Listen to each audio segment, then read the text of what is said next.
Yes, nagsalamat Kuya Pre-Prever Kanyunis o sa itong mga sukitig paminaw, kanaminaw sa itong programa every morning, no? Sa atuang gitawag o good morning, Dumaguete.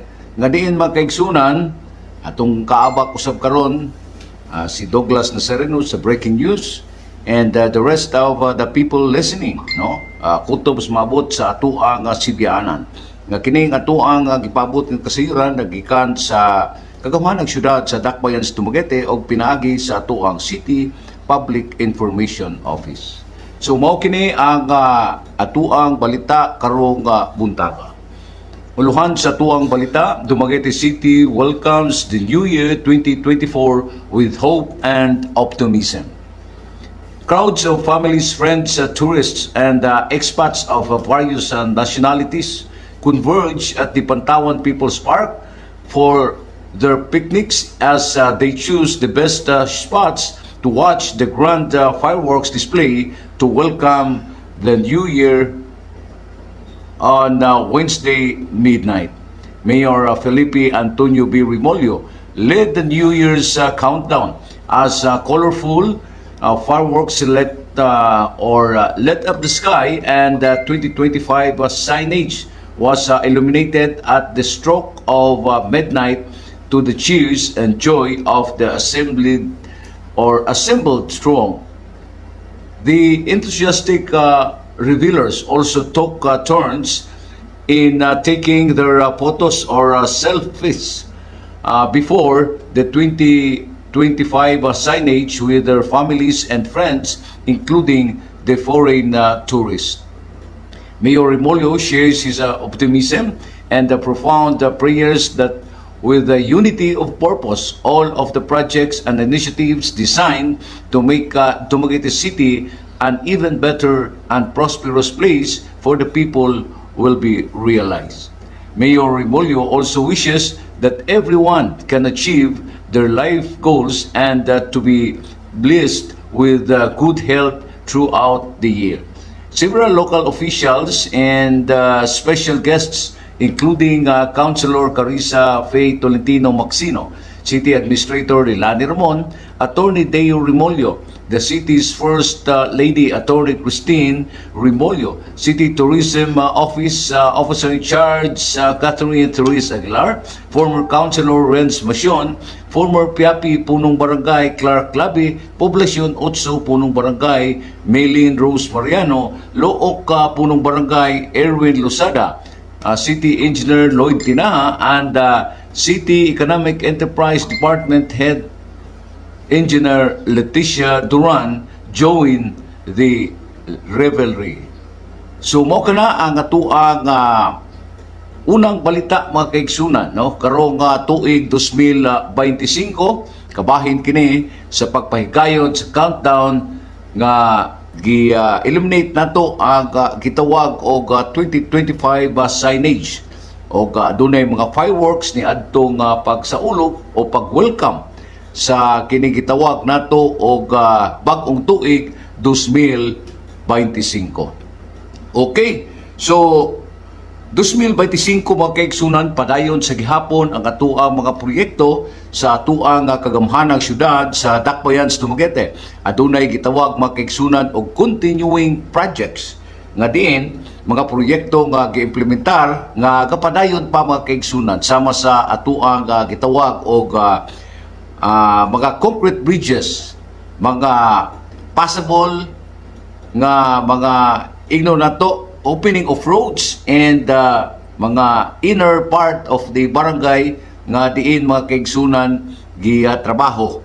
So karon mga kaigsunan, well 2025 naglao mga kaigsunan ang atong mayor nga magpadayon ang mga inisyatibo sa atuang kagamhanang syudad sa Dakbayan sa Dumaguete nga diin adunay uban nga nakapundo mga kaigsunan sa komitiba sa atuang saguniang panglungsod.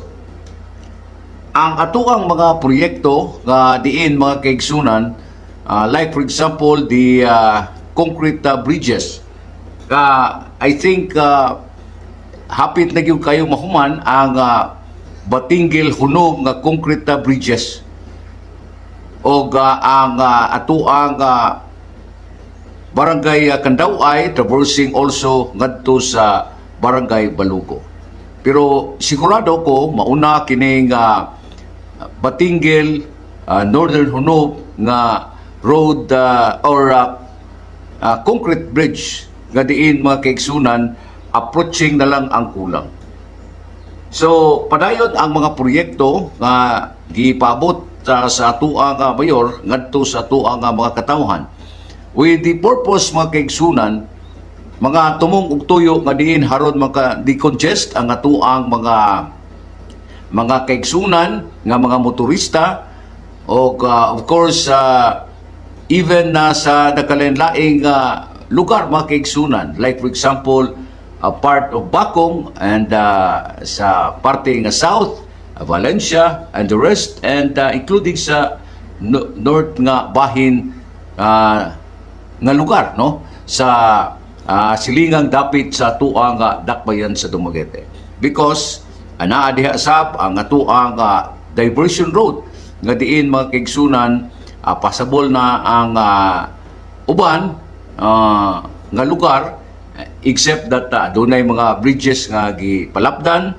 aduna pay mga hulumanon mga kaigsunan no kay wa pa maabot og 4 lanes ang uban but in general, pasabol na mga kaigsunan, if you're from nanukad ka diha sa may Sibulan, padung ka ngadto sa Bacong, pwede ka makaagi sa diversion road na. Diretso-diretso.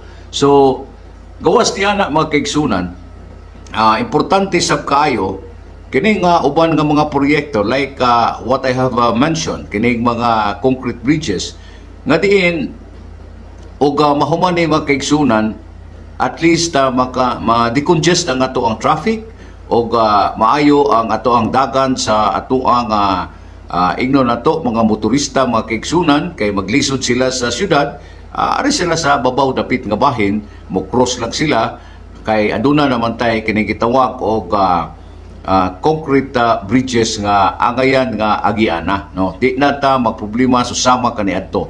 Second purpose of the project is kining gitawag nato mga kaigsunan og kalamidad no kung adunay pagbaha at least makaingon ta mga kaigsunan di na susama kaniadto nga spillway inig overflow mga kaigsunan labi na kay adunay bagyo pananglitan ang mga sakbot mga kahoy nga naputol naluka mga kaigsunan pinaagi sa kusog nga uwan o bagyo niini padung ngadto sa spillway o mag-overflow so diretsong istorya adunay pagbaha sa mga kabalayan kilid sa kini gitawag nato og Banica River.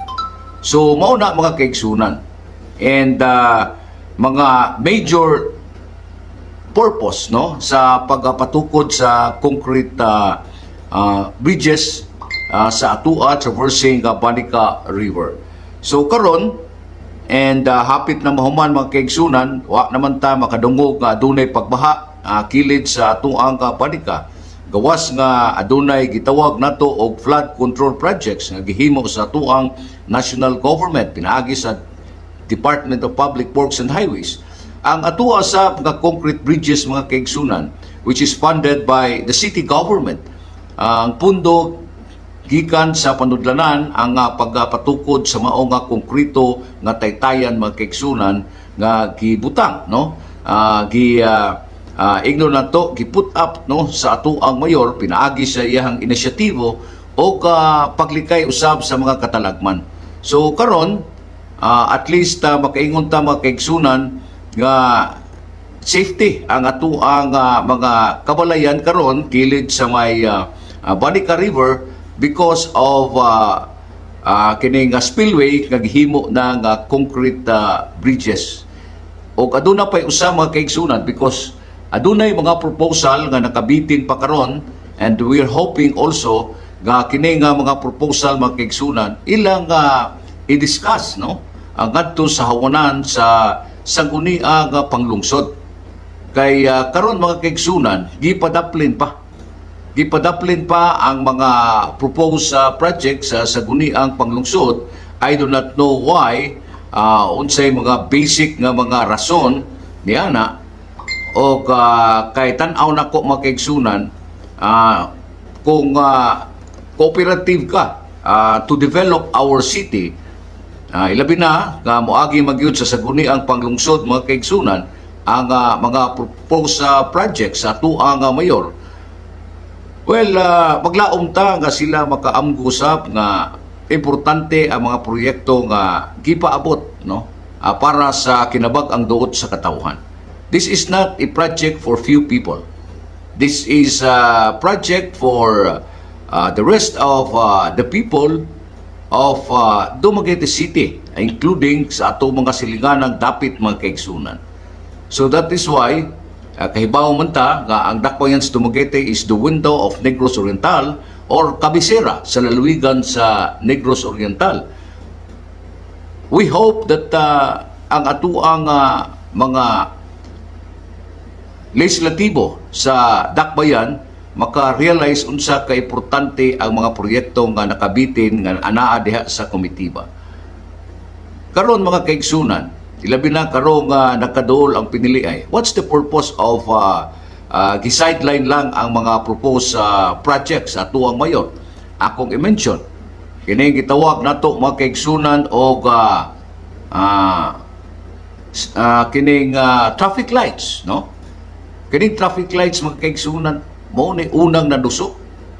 Unya di man punta problema og proyekto because what I may dili ta problema og pundo sa proyekto because adunay pundo ang atuang syudad.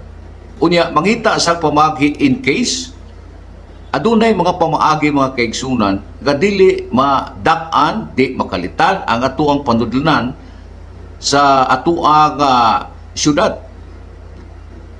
Because like for example, ang atuang mayor adunay gi-request niya nga duha ka traffic lights from the national government pinaagi ni Senator Tolentino. So kanang duha ka traffic lights mga kaigsunan wa na nahilakip sa para sa pag acquire og traffic lights because gidunar man na sa national government pinaagi ni Senator Tolentino.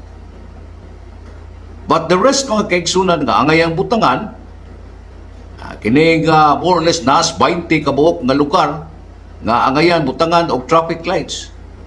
Kay nakita nato mga kaigsunan, grabe na kayo ang atuang trapiko nga problema. Ngano man mga kaigsunan, sayra nato nga atuang kadalanan mismo sa city proper. Hagipot kay mga kaigsunan, gamay lang, 2 lanes lang. So karon kay bawo man ta nga ubay-ubay na ang mga 4 wheels vehicles ato mga tricycle, motorcycles dinhi sa atuang dakbayan sa Dumaguete. Dayon ang kining atuang diversion road nga angayan sa butangan og traffic lights. Because that is 4 lanes mga kaigsunan. Usog kayo padagan ang atuang mga wing van diha, mga dagkong trucks diha mga kaigsunan. Kunya, it is part and parcel of Dumaguete City which is responsable ang atuang syudad sa gihapon. To avoid accident, kinahanglan adunay traffic lights. Pero kini nga mga traffic lights duha ka tuig gitun-an sa atuang syudad. Unsa nga lugar nga angayang butangan. Kunya kahibaw man ta nga kini nga traffic lights nga ibutang sa atuang dakbayan kato maning traffic lights nga mga latest mga kaigsunan. Calculated man ni siya. No? Dili kay bottleneck mga kaigsunan unya wa pa nakago. So ilang i-calculate ni mga kaigsunan. Kay kahibaw man ta nga dol-dol og mga cruising ang atuang city proper mga kaigsunan, including ang atuang diversion road. So for me, ako nga panghuna-huna opinion mga kaigsunan, importante ang traffic light sa atuang dakbayan sa Dumaguete. Although o adunay traffic lights, naa maghihapon tay kini gitawag og mga traffic enforcers. But ang atong traffic enforcers maka-assist na lang mga kaigsunan. Excuse me.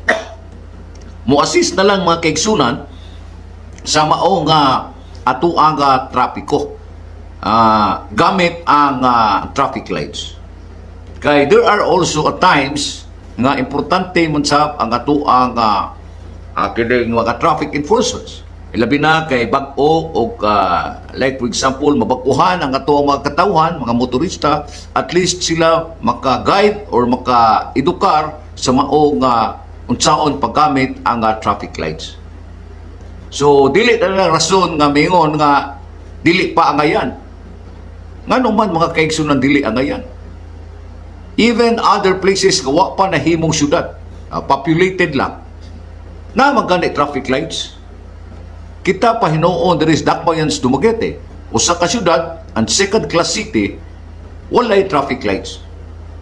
Mao na wa man tang ingon nga kapasikat ang Dakbayans, Dumaguete, kapasikat ang mga opisyalis aron ingnon ang atua, and that is a fact mga kaigsunan. Grabe na ang atuang traffic problems sa atuang Dakbayans, Dumaguete. So I hope that kining tanan ma-realize sa atuang majority of sa guniang panglungsod sa mga proyektong na padaplin mga kaigsunan, gibalik lang sa komitiba. Wa man pod gidisapprove sa ako ang namarites mga kaigsunan, gipadaplin lang. Ngano man, unsa may punto ni ini. Nalibog magug ko mga kaigsunan kay ang kaatbang ni Attorney Dio Remulyo sa Dakbayans, Dumaguete. Kay si Attorney Dio maumay nagdala sa lupad team mga kaigsunan, inabagan sa iyang katandem nga si City Councilor Attorney Carissa Faye Tolentino o mga veterano nga mga konsehalis. Nalibog ko mga kaigsunan tungod kay sa interview, sa pakihinabi sa mga ubang local media, pila na kabulan ang nakalabay, nadungog na to nga ang kaatbang ni Attorney Dio Remulyo og siya sab talking about the traffic situation, ganahan maputsyak adunay traffic lights. Pero ang iyang mga kakaubanan, mga kaigsunan, dili ganahan. May klaroho na lang ninyo nga okay may kung amuang mudaog ang amuang mayor nga magpapili mga kaigsunan karong midterm election 2025. May paiklaroho na lang ingon ana. Another thing, kinaing gitawag og segregator. O pag-segregate sa basura. Sa pagkakaroon mga kaigsunan, kaya sa ato ang mga trabahante sa material recovery facilities pag-segregate. Pero tungod mga kaigsunan, nga nakadaghan ang tao, nakadaghan ang ato ang mga restaurant, hotel, and the rest of fast food chain.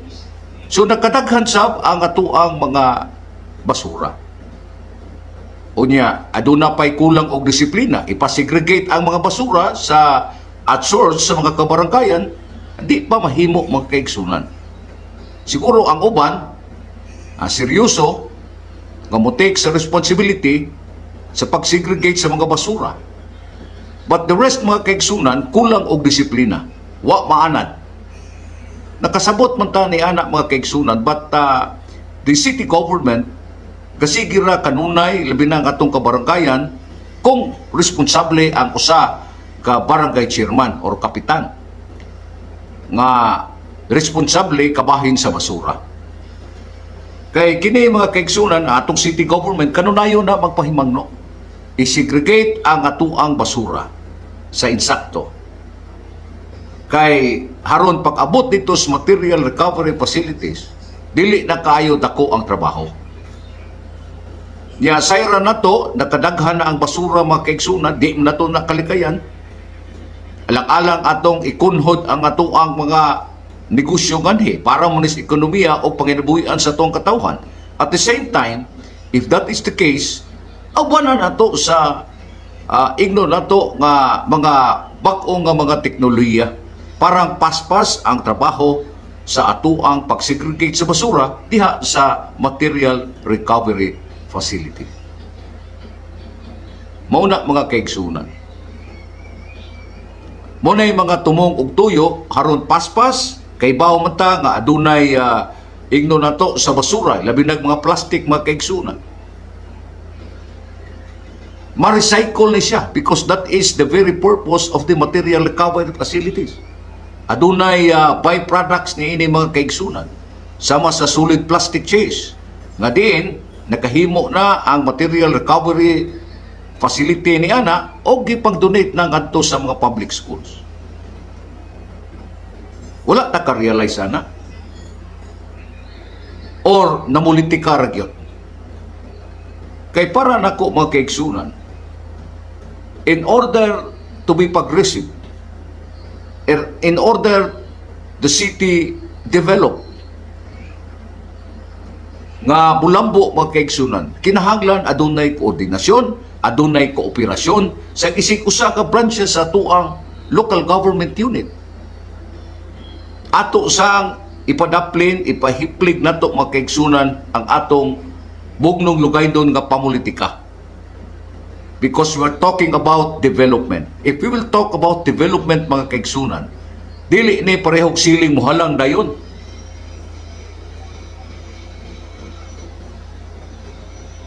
May manigsiling muhalang dayon mga kaigsunan. Kaduna na yung mga proseso, kaya nga ang mayor, dili ganahan og shortcut. Kinahanglan magasubay sa proseso. So if that is the case, dili madali ang tanan. Kung dili madali ang tanan mga kaigsunan, siyempre madali itong uban. O dili pagyod i-diskuter diha sa una sa saguni ang panglungsod. Musamot kadugay mga kaigsunan. May day pragkahon lamang ta. O gingon nga, ganahan kami, amo ang mayor ang mo implementar ni ana. Parang, makaingon day ta, oo. Sila day na gusto. Oo. Pero ako, wala ko nag-usgar ni ana mga kaigsunan. Ako lang ng opinyon, hoping that makasabot sa mo sa ato ang mga pangunahuna. Wa man ingong gadali kung mga kaigsunan, pero at least, muna'y giingon nga ang istoryahon pa, bahalag hinay, basta kanunay. So, ingon ana, nga naman dili nato ma-discuss, nya, daghan kayo nga kahibaw matadaghan kayong buluhaton usab kanila kasabot ta anak mga kaigsunan napod sila'y mga gibuhaton diha nga di man puna ingon dayon nga inigbasa approve without thinking kasabot sab ta na ila sab nang tun-ana sila'y mga questions ilang erase mga kaigsunan nasay makatubag but right person ang patubagon dili tong lain nga tao haron mapalpak naa kay agenda. Dili ingon anak mga kaigsunan. That is unfair. Especially kami. Sa Dakbayans Dumaguete, ang mga tao vigilant kayo. O kinsa ang mga konsihal sa syudad nga adunay kasing-kasing sa pagpalambo niini. Dili kay heavy baggage mga kaigsunan. Bukat dalon. Pag naay proyekto, nga gikan sa ilang katbang, hinay kayo. Pero mailahang proyekto, para nila, naay interest, na sila interest magkaigsunan kay maka-avail sila, dali ra kaayo. Unsa mo na? Atong gusto mo kaigsunan, magtinabangay ta. Susama bas panultion nga kung usara katukok talking about the silhig mga kaigsunan. Dili ni silhig para mulupat ta si Kihor. Kining usa katukok silhig ug ato ning isilhig man kay usa ka bukdali ra mabalik. Pero kung hugpong mga kaigsunan, di yun madali-dali kabalik mga kaigsunan. Ligon. So yung una, talking about development, kalambuan sa tuang syudad. Kung ato ning hugpungan, o ato ning tabangan mga kaigsunan, if you have interest, o naamoy interest, kamulambo ang atong syudad, gilayon, ha? Dili kay palambuon ninyo makamura. Importante kay mga kaigsunan. Time is gold. Kanusa pa man ta? Kay nahibili naman ta.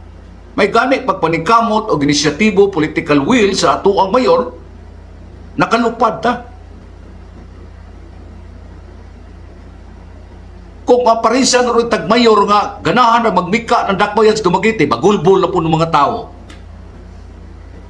Kay naanarabay precedence with that. Nga magmika ang dakbayan sa Dumaguete. O paistoryahon, pwedeng lamia. Pero, ang work ethics, wala na. Okay ra, magsaligras sa panudlanan sa syudad. Dayong mayon lang, moray naabot. Naningkamot kunuhay, pero kutob ra gyud diha ang abilidad. Di ay tao nga adunay mga energy to develop the city. Anong dili man nato tabangan? Kay ang mga katawhan, mga kaigsunan, vigilant, gabantay ra. Ngano man kung mingon nga gabantay ra? Kay kaniadto sa laing administrasyon, sige kapandol. Unsa man lang napandol, coach? Kanang siging kaning proyekto nagkaingon-ingon. Unya, mingaw kayong Dumaguete. Magbagulbol nimo tong paano mo ning Dumaguete mo nagian og bagyo. Mingaw man kayo. Pero ano magnahimo sa kasamtangang mayor, mga kaigsunan, the Remulyo administration? Sa ato pagipasabot nga wagid mo. Muli klarong istorya. Nganong nahimo ni Mayor Ipe Remulyo? Sadya ang Dumaguete, daghang mga proyekto, gapungasin, ay mga saktong pundo, wala ka kalisod. Dili lang kung istorya anang kabahin o bonus or SRI sa mga empleyado sa kawani sa atuang syudad. Kay lupig magyud ang pikas. Dili lang tana kay di na mo'y prioridad na to. Pero giaprubahan dayon mga kaigsunan. Kay apil man pud sila. Pero sige lang kasabot sa tana kay bisa kinsa pud ako eh. Bisa pud ako. Approve dayon ko. Pero lami ta consistent ta. Ma-approve ta ni anak mga kaigsunan sa ingon ana og sa lain po mga proyekto nga gidusok diha, mga proposal, ato pong, to be fair, ato pong dalon kanto sa unan, i-discuss para atong i-aprobar or ato bang i-disapprove or naabay mga suggestion. Unsaon man, nga sulaw man kayo, makiga himamat sa tuang mayor, kay kiniligig na apoy laing agenda. Ato lang klaruhok ingon ana. Ganahan ta, 2025 na. Unya mga pundo ra gihapon ng mga gipropose nga mga giduso nga mga proyekto nga angayan, mga impact project. Kapo mo po'y malipay ana, ngano man. Ang kaatbag malipay, kay si Mayor Ipe Remil, di man iipal. Pag naay project mahimo, kita bamugnay karatula. Di mo ka kita makaigsunay karatula. Kini nga proyekto ha, gihimo sa tuang mayor. Ipaabot na natos kahaginan, ato rang inform. Nya ang ato ang mayor, in my own thinking, dili siya ganhag ingon ana. Ngano man, basic ng trabaho niya.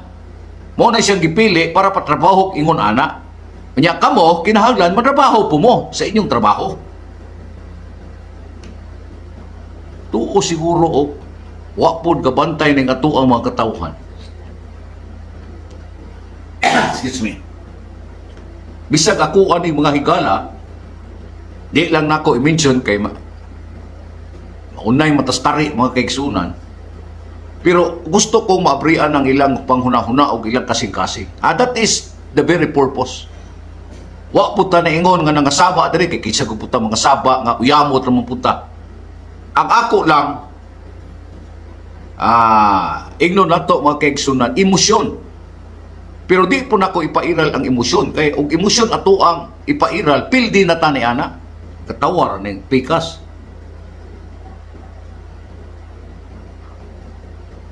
ang ato ang mga kaigsunan ang facts. Amo na hitabo.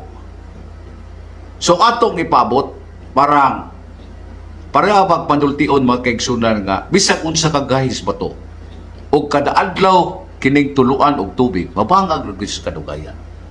Di ba kaning ato ang simento ning kadalanan nato lig-on man na.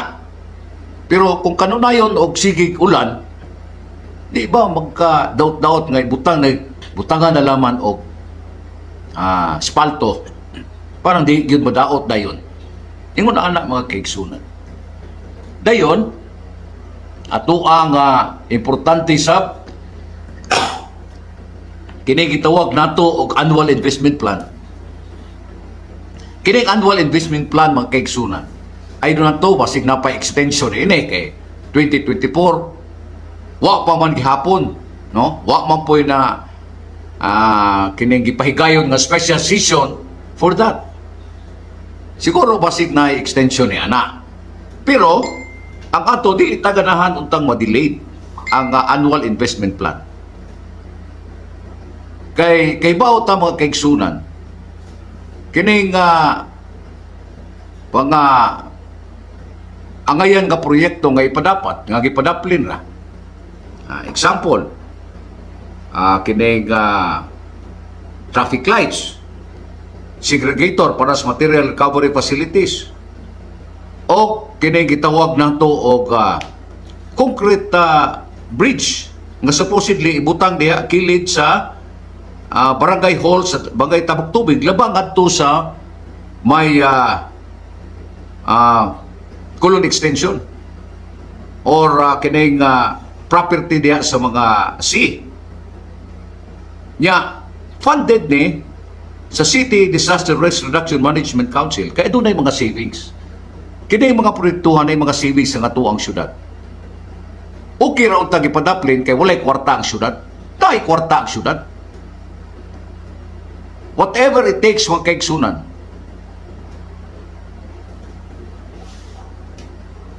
Kung aduna kay interest nga igno nato mga kaigsunan, interest nga mapalambo sa atuang syudad, dili lang ipamulitika. Mahimo na mga kaigsunan. There is no such thing impossible. Kaya na. Kana kung na sila energy to do that. Kana kung dili nila pamulitika. Ang ilang tanaw, kaayuhan sa bagang duot sa katawhan. Kay kana politika sa kaadlaw raman na. Ha? Magapili ta. So, I hope mga kaigsunan nga ang atuang annual investment plan later on, ha? Kay dilapaw na mata 2025.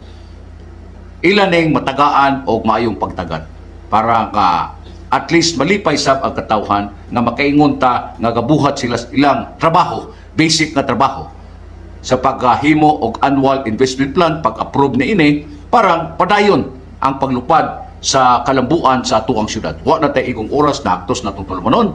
Mingong ko kaninyo mga kaigsunan, kinyo ubos kay gala. Coach Glenn Serion, ang atuang pagkapangkaon, ang atuang buhing Diyos